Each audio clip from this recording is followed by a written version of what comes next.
Hello everyone. Agra region की video lectures की सीरीज़ में मैं आप सभी का स्वागत करता हूं।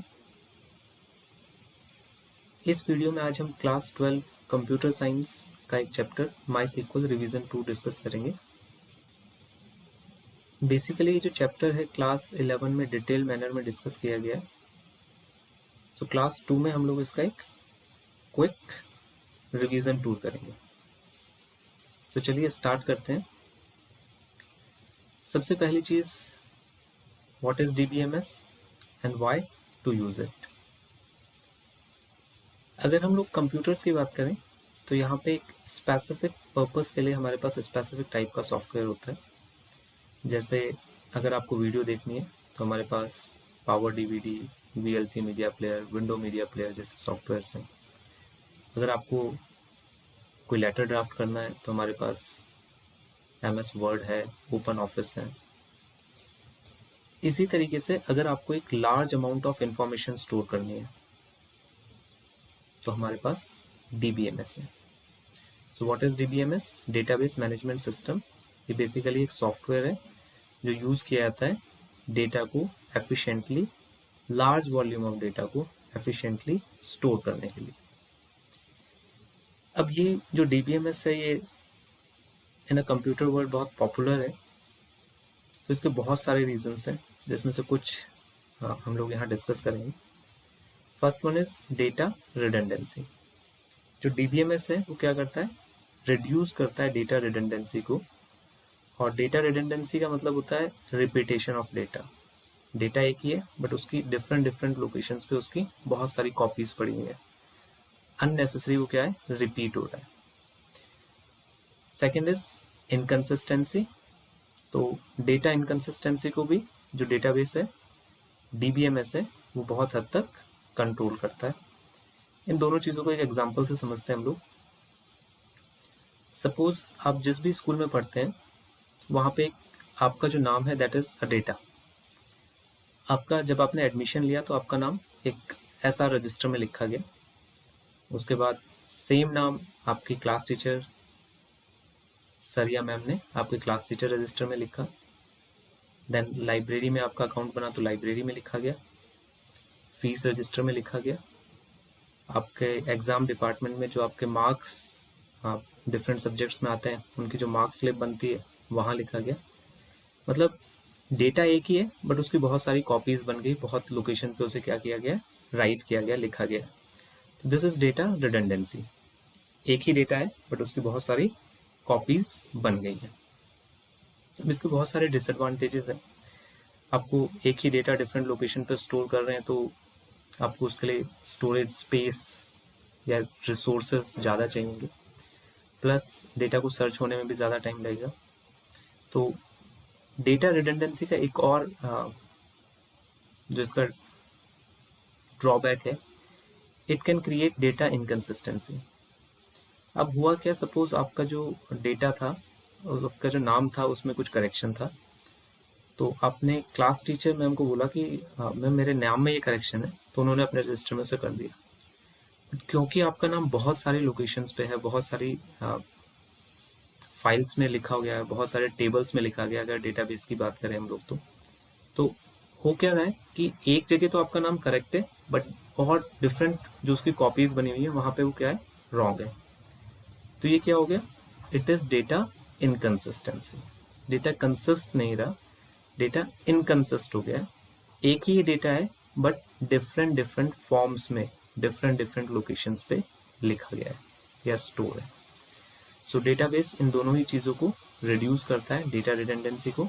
और अगर डेटा रिडंडेंसी नहीं होगी तो डेटा कंसिस्टेंसी भी कम से कम होगी। अगर हमारे पास एक ही कॉपी है डेटा की तो उसमें चांसेस कम होंगे गलत होने के। आपने एक ही जगह करेक्ट किया तो आपको कहीं और करेक्ट करने की ज़रूरत नहीं है।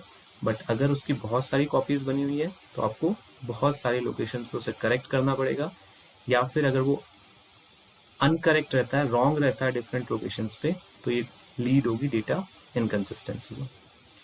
Next is facilitate sharing of data. तो डेटाबेस की हेल्प से हम लोग क्या कर सकते हैं? डेटा को शेयर कर सकते हैं। बहुत सारे एग्जांपल हैं। आपकी बैंक की डिटेल्स ले लीजिए, या एक बैंक में स्टोर है बट वो डिफरेंट लोकेशंस पे आप उन्हें एक्सेस कर सकते हैं। डेटा की सिक्योरिटी मेंटेन करी जा सकती है DBMS से। अगर सेंट्रलाइज डेटाबेस है तो आपको एक ही जगह पे सिक्योरिटी लगानी है, आपको डिफरेंट लोकेशंस पे सिक्योरिटी की ज़रूरत नहीं है। Integrity can be maintain through out the database, और हम लोग क्या कर सकते हैं, फ्लेक्सिबल रिपोर्ट्स को प्रोड्यूस कर सकते हैं। फ्लेक्सिबल रिपोर्ट्स का मतलब है कि जैसे सपोज आपको केवल फिलहाल एक पर्टिकुलर पॉइंट ऑफ टाइम आपको सिर्फ स्पेसिफिक इन्फॉर्मेशन की ज़रूरत है। जैसे अभी सिर्फ आपको बच्चे का नाम चाहिए और उसका ब्लड ग्रुप चाहिए। स्कूल में बच्चे की बहुत सारी इन्फॉर्मेशन है, बट अभी इस टाइम मुझे क्या चाहिए, सिर्फ नेम और ब्लड ग्रुप। तो दिस इज फ्लेक्सिबल रिपोर्ट, है ना, कि सारी इन्फॉर्मेशन नहीं चाहिए, सिर्फ जो स्पेसिफिक चाहिए वो ही मुझे मिल जाएगी। पूरे स्टूडेंट सभी स्कूल के बच्चों की नहीं चाहिए, सिर्फ एक बच्चे की चाहिए तो मिल जाएगी। तो this is flexible reporting. So next आते हैं हम लोग रिलेशनल डेटा मॉडल। तो ऐसे बहुत सारे मॉडल्स हैं, जिसमें एक हमारा है रिलेशनल डेटा मॉडल। सो रिलेशनल डेटा मॉडल बेसिकली क्या कहता है, ये कहता है कि जो इन्फॉर्मेशन है वो किस पे स्टोर होगी, आपके टेबल्स की फॉर्म में स्टोर होगी, रोज और कॉलम्स की फॉर्म में स्टोर होगी। और टेबल्स को एक स्पेसिफिक टर्म दिया गया है RDM में, रिलेशनल डेटा मॉडल में, दैट इज रिलेशंस। सो यहाँ पे टेबल्स और रिलेशंस अगर हम लोग बात करें तो एक ही चीज़ है। रिलेशनल डेटा मॉडल में कुछ स्पेसिफिक टर्म्स हैं जो हम लोग यहाँ पे डिस्कस कर रहे हैं। फर्स्ट इज रिलेशन, जैसा अभी हमने बात करी। रिलेशन क्या है, it is a table. Domain, a unique set of values permitted for an attribute in a table. तो एट्रीब्यूट क्या है हमारे पास, जो फील्ड्स होते हैं, जो कॉलम के नाम्स होते हैं, जो वर्टिकल लाइंस होती हैं, उन्हें हम लोग बोलते हैं एट्रीब्यूट्स। और जो हॉरिजॉन्टल लाइंस होती है हमारे पास, दीज आर द रोज। तो डोमेन क्या हुआ, एक स्पेसिफिक एट्रीब्यूट में, एक पर्टिकुलर कॉलम में जो वैल्यूज हम लोग स्टोर करते हैं, दीज आर द डोमेन। जैसे अगर हम लोग कहें कि कोई जेंडर का मेरे पास कॉलम है, तो उसमें सिर्फ 3 वैल्यूज मैं स्टोर कर सकता हूँ, मेल, फीमेल और थर्ड जेंडर। या मेरे पास कोई मंथ का कोई कॉलम है, तो उसमें मैं मंथ में सिर्फ 12 ही ऐड कर सकता हूँ, Jan to December. So this is the domain, Jan to December is the domain for that particular attribute. Tuple की बात करें तो जो हॉरिजॉन्टल लाइंस हैं, जो रोज हैं, उन्हें हम लोगों ने क्या बोला, these are the tuples. Attributes की बात करें तो फील्ड्स या कॉलम्स एट्रीब्यूट होते हैं, उन्हें एट्रीब्यूट भी कहा जाता है। Degree, number of columns in a table, in a relation. एक टेबल है, उसमें कितने आपके पास कॉलम्स हैं, that is number of, that is the degree of that column. Cardinality, number of tuples या फिर नंबर ऑफ रोज, एक ही बात है, जितनी रोज हैं उसमें वही उस टेबल की क्या होगी, कार्डिनलिटी होगी। व्यू क्या होता है, basically it is a virtual table जो एक्चुअल में एग्जिस्ट नहीं करता। तो this is a view. Next topic पे आते हैं, रेफरेंशियल इंटीग्रिटी। रेफरेंशियल इंटीग्रिटी का बेसिक जो मीनिंग है वो ये है कि सपोज अपने माई सिक्वल में अभी हम लोगों ने बात करी, या किसी भी डेटाबेस में जो इन्फॉर्मेशन स्टोर हुई वो टेबल्स की फॉर्म में हुई, और वो जो टेबल्स हैं वो सारे के सारे सेपरेट टेबल्स हैं, उनका आपस में कोई रिलेशन नहीं है। But in a real life situation हमें बहुत सारे टेबल्स में रिलेशन क्रिएट करना पड़ता है। तो बहुत सारे टेबल्स में जो डेटा होता है वो एक दूसरे पे डिपेंडेंट होता है। तो रेफरेंशियल इंटीग्रिटी बेसिकली क्या है, सेट ऑफ रूल्स है जो एंश्योर करता है, जो डेटाबेस एंश्योर करता है डिफरेंट टेबल्स के रिलेशन पे, कि अगर मैंने डिफरेंट टेबल्स में कोई रिलेशन बनाया है तो उसमें जो सेट ऑफ रूल्स होंगे दैट इज रेफरेंशियल इंटीग्रिटी। और नॉर्मली जो रेफरेंशियल इंटीग्रिटी होती है हम लोग अचीव करते हैं with the help of foreign की। तो दो टेबल्स में अगर मुझे रिलेशन बनाना है, रेफरेंशियल इंटीग्रिटी मेंटेन करनी है, तो उसके लिए हम लोग क्या यूज़ करेंगे, फॉरेन की यूज़ करेंगे। इट एंश्योर्स कि जो यूजर्स हैं वो एक्सीडेंटली डेटा को डिलीट या चेंज ना कर दें। तो कंडीशन हमें क्या क्या चाहिए रेफरेंशियल इंटीग्रिटी के लिए। सबसे पहली चीज़ तो हमारे पास 2 टेबल तो होंगे ही, तभी उनके बीच में हम लोग रेफरेंशियल इंटीग्रिटी कोई रिलेशन मेंटेन करेंगे। और उन दोनों कॉलम्स में एक कॉलम हमारे पास कॉमन भी होगा, क्योंकि अगर कोई कॉमन कॉलम नहीं है हमारे पास तो हम लोग दोनों टेबल्स का जो डेटा है उसे मैच नहीं कर पाएंगे। तो जो कॉमन कॉलम होता है basically in a primary table, जो मास्टर टेबल है या जो मेन टेबल है, उसमें हम लोग क्या करते हैं, उसे प्राइमरी की बनाते हैं, और दूसरे टेबल में उसे हम लोग फॉरेन की बनाएंगे। जो मैचिंग फील्ड्स हैं उनका जो डेटा टाइप है वो क्या होना चाहिए, आपका सेम होना चाहिए, और जो दोनों टेबल्स हैं वो एक ही डेटाबेस में होने चाहिए। डेटाबेस में मल्टीपल टेबल्स होते हैं हमारे पास, और जैसे आपके पास कोई भी सॉफ्टवेयर है, सपोज माई सीक्वल है, तो उसमें आप मल्टीपल डेटाबेसेस क्रिएट कर सकते हैं। तो जो रेफरेंशियल इंटीग्रिटी है, जो टेबल्स के बीच में रिलेशन है, उसके लिए जो टेबल्स हैं वो एक ही डेटाबेस में होने ज़रूरी है। नेक्स्ट हम लोग देखते हैं व्हाट रेफरेंशियल इंटीग्रिटी एंश्योर्स, क्या इंश्योर करेगी, या रेफरेंशियल इंटीग्रिटी अगर आपने लगाया है तो उससे टेबल्स पे क्या इफेक्ट आएगा। तो यहाँ पे मैं आपको ये शो कर रहा हूँ, बट रेफरेंशियल इंटीग्रिटी कैसे लगाते हैं, कैसे क्रिएट करेंगे, इसे कैसे रिमूव करेंगे, तो ये सारी चीज़ें हम लोग आगे के चैप्टर्स में देखेंगे। अभी फिलहाल बस मैं आपको एक डेमो दिखा रहा हूँ कि रेफरेंशियल इंटीग्रिटी क्या होती है। तो ये हमारे पास मैंने माई सीक्वल ओपन किया है, और यहाँ पे मैंने एक टेबल मेंटेन कर रखा है स्टूडेंट नाम का। तो अगर मैं आपको दिखाऊँ, select asterisk pass self from exam, तो ये एक सेकंड टेबल है जिसमें भी मेरे पास 2 फील्ड है। तो फर्स्ट वाला जो मेरे पास टेबल है, इसमें रोल नंबर और नेम है, और सेकंड वाला जो है इसमें रोल नंबर और परसेंटेज है। तो मैंने इसमें रेफरेंशियल इंटीग्रिटी मेंटेन करी है, प्राइमरी की, फॉरेन की दोनों लगाए हैं, डेटा एक ही डेटाबेस में है ये दोनों के दोनों टेबल्स, और इनका जो डेटा टाइप्स है, रोल नंबर, वो भी सेम है। अब जो फर्स्ट है रेफरेंशियल इंटीग्रिटी का, ये क्या कह रहा है, we can't enter a value in the foreign key field of the relation table that doesn't exist in the primary key of the primary table. तो यहाँ पे जो स्टूडेंट है, this is the primary table. अभी ये कह रहा है कि जो इंटीग्रिटी है, रेफरेंशियल इंटीग्रिटी, इंश्योर करेगी कि हम लोग जो सेकेंडरी टेबल है, जो ये वाला टेबल है, एग्जाम टेबल है, इसमें कोई ऐसी वैल्यू ना एंटर कर पाए जो इस टेबल में नहीं है। कोशिश करते हैं, करेंगे। फिलहाल ये सिर्फ रेफरेंशियल इंटीग्रिटी का डेमो है, ताकि आगे जब हम लोग रेफरेंशियल इंटीग्रिटी करें तो मैं आपको ये बताऊं कि रेफरेंशियल इंटीग्रिटी हम लोग लगाते कैसे हैं, मेंटेन कैसे करते हैं टेबल में। ये नहीं कि टू एग्जाम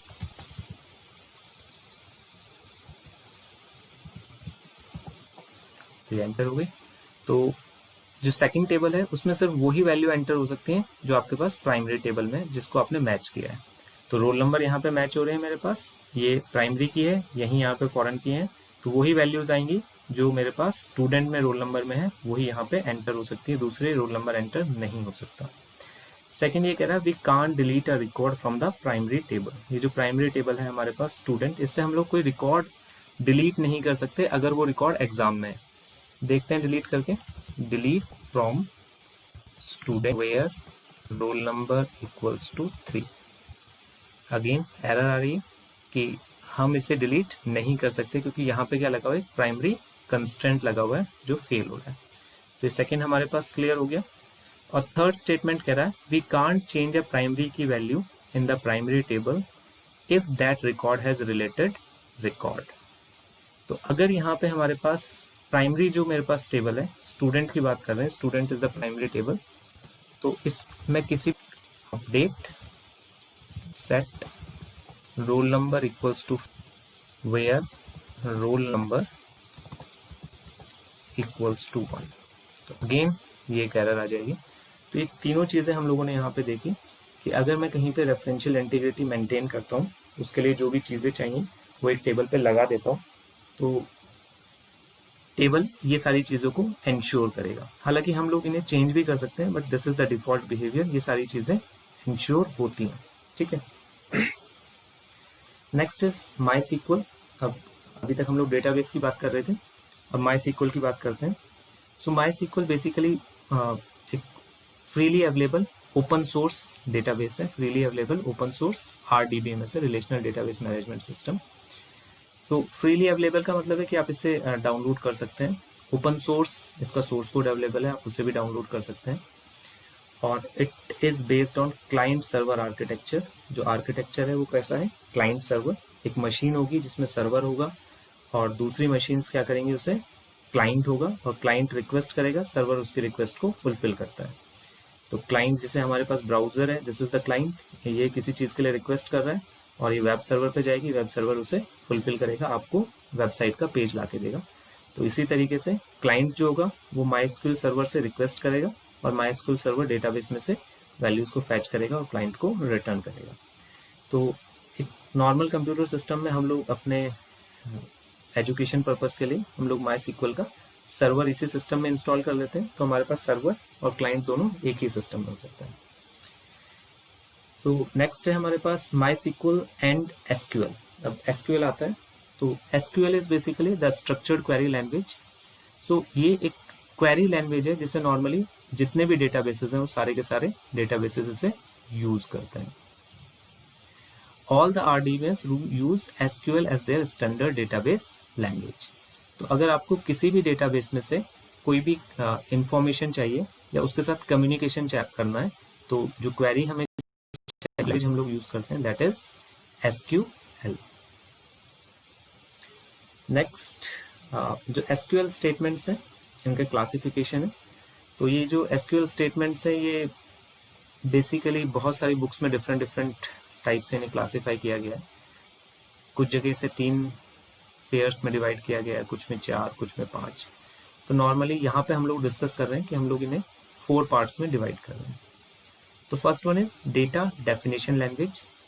और ये जो डेटा डेफिनेशन लैंग्वेज है इसका मतलब ये है कि दिस इज द ब्लूप्रिंट, है ना, स्केलेटन है ये। यहाँ पे डेटा की कोई बात नहीं हो रही है, यहाँ पे उस डेटा को कैसे रखना है, कहाँ रखना है, क्या क्या डेटा चाहिए हमें, उसकी बात होगी। जैसे मुझे अगर टेबल बनाना है, एक इन्फॉर्मेशन रखनी है टेबल बना करके, तो मुझे क्या क्या इन्फॉर्मेशन चाहिए, मुझे सपोज स्टूडेंट का रोल नंबर चाहिए, नेम चाहिए और मार्क्स चाहिए।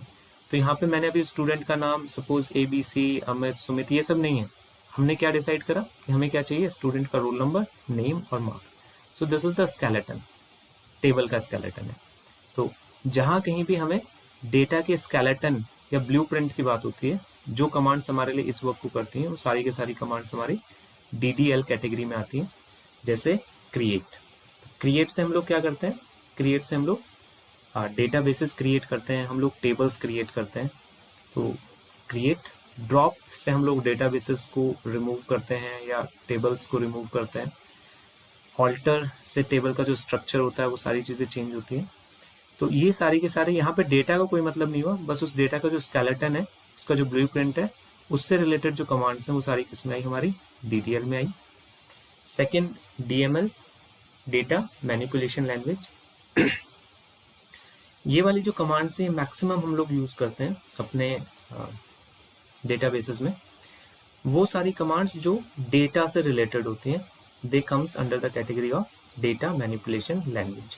आपको डेटा स्टोर करना है, आपको उसे चेंज करना है, आपको उसे व्यू करना है, देखना है, या आपको उसे डिलीट करना है। तो ये सारी की सारी कमांड्स जो ये काम हम लोगों के लिए करती हैं वो किस कैटेगरी में आती हैं, DML कैटेगरी में आती हैं। नेक्स्ट कैटेगरी है DCL, डेटा कंट्रोल लैंग्वेज।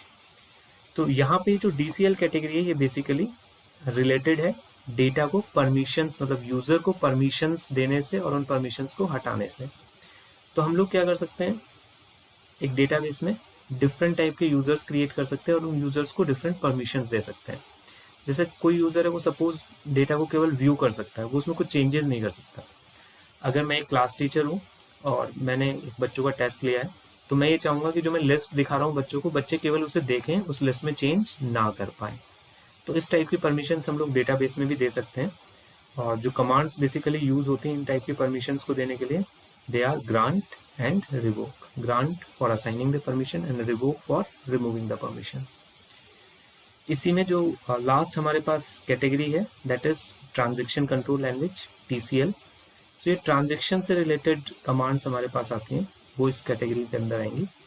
जैसे आपके पास हम लोग ट्रांजेक्शन बेसिकली क्या होता है, एक सेट ऑफ कमांड्स हम लोग बना देते हैं, देज आर द ट्रांजेक्शन। जैसे सपोज जो पेमेंट है, ऑनलाइन पेमेंट है, उसमें बहुत सारे फैक्टर्स इन्वॉल्व हैं। आपने पेमेंट के लिए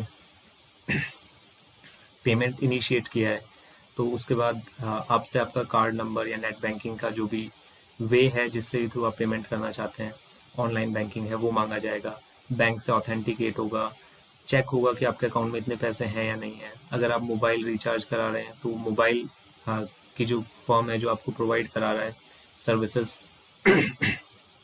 उसके उसका जो सर्वर है या उसके जो अकाउंट है वहाँ जाएगा, वहाँ पे अगेन चेक होगा कि आपका जो फ़ोन नंबर है वो वैलिडेट हो रहा है या नहीं हो रहा। तो इसमें बहुत सारी चीज़ें इन्वॉल्व हो गई। तो इसको हम लोगों ने क्या बनाया, एक ट्रांजेक्शन बनाया।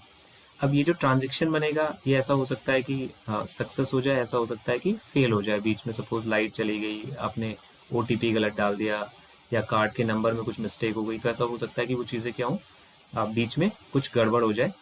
तो वहाँ पे ये जो ट्रांजेक्शन है, हम लोग ट्रांजेक्शन से रिलेटेड जो कमांड्स होती हैं वो सारी की सारी TCL में आएंगी। जैसे कमिट, अगर आपकी ट्रांजेक्शन सक्सेसफुल हुई है तो हम उसे परमानेंट करना चाहते हैं, कमिट।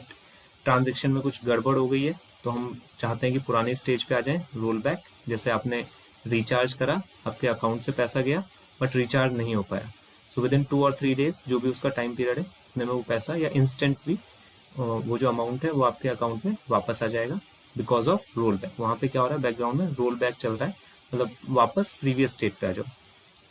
सेव पॉइंट भी कुछ ऐसा ही है कि डिफरेंट डिफरेंट सेव पॉइंट्स बना दिए जाते हैं ट्रांजेक्शन्स में, कि अगर यहाँ पे कुछ मिस्टेक होती है तो इस वाले सेव पॉइंट पे चले जाओ, यहाँ कुछ अनटूवर्ड इंसिडेंट हुआ है तो इस पॉइंट पे चले जाओ। और सेट ट्रांजेक्शन तो हमारे पास है ही कि ट्रांजेक्शन्स का सेट बनाने के लिए, मतलब ये सारी की सारी कमांड एक सिंगल कमांड की तरह ट्रीट होगी। सो वो सारी चीज़ें क्या आएंगी हमारे पास, वो कमांड्स जो हमें ट्रांजेक्शन से रिलेटेड फैसिलिटीज़ प्रोवाइड कराती हैं, वो सारी कहाँ आती हैं, ट्रांजेक्शन कंट्रोल लैंग्वेज में। ठीक है, so thank you. Next video में हम लोग आगे थोड़ा डिस्कस करेंगे। तब तक के लिए बाय बाय।